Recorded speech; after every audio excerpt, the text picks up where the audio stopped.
There is a major housing crisis in West Dorset. Over 1,400 households are on the housing registry in West Dorset, either homeless or unsuitably housed. That accounts for over 3,000 people. Nearly 40% of households earn £20,000 a year or less, which means that thousands of tenants are struggling desperately with the high rents they cannot afford. In many homes, both parents have to work shifts in order to make ends meet, so that most of the time only one parent is at home with the children.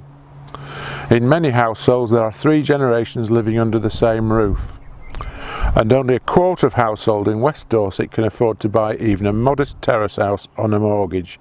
That is the West Dorset housing crisis. West Dorset has a housing plan that will simply not solve our housing crisis, but don't blame the council, their hands are tied. What we need are homes that young people can afford to rent. What we need are new homes that young people can afford to buy. Councils used to build around 150,000 council houses every year, and these were at prices that people could afford.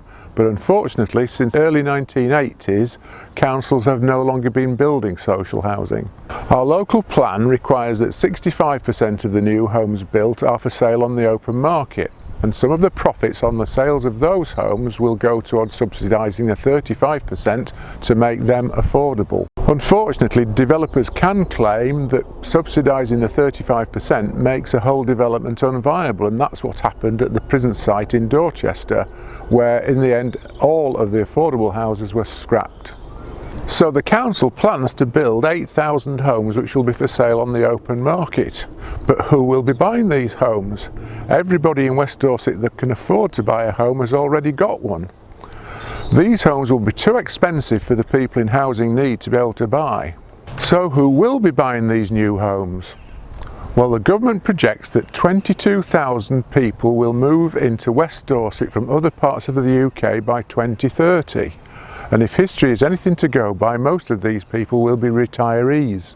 These 22,000 new residents are the reason why the council needs to build 8,000 new homes on the open market. But that won't help the people in housing poverty who already live here.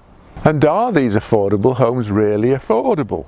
Well, the government has decided to redefine affordable as 80% of market rates, which means if you're going to rent a 3-bedroom property in the private sector in West Dorset, it will cost £600 a month. And over half the population can't afford £600 a month, and that's the half of the population that needs help. What we really need is known as social rented homes. They cost about £106 a week for a 3-bedroom home and about £86 a week for a 2-bedroom home. That's genuinely affordable. A family will need an income of either £18,000 or £22,000 respectively, and that's perfectly doable. Providing homes that middle-income earners can afford to buy is known as shared ownership, and these schemes work well in West Dorset, where the buyers own part of the house and rent the other part of the house from the housing association. This enables couples to get on the housing ladder and benefit from the increase in price of their share of their home. This isn't a perfect scheme, but it's a lot better than just paying out rent and having nothing to show for it. The West Dorset local plan simply does not solve our housing problems.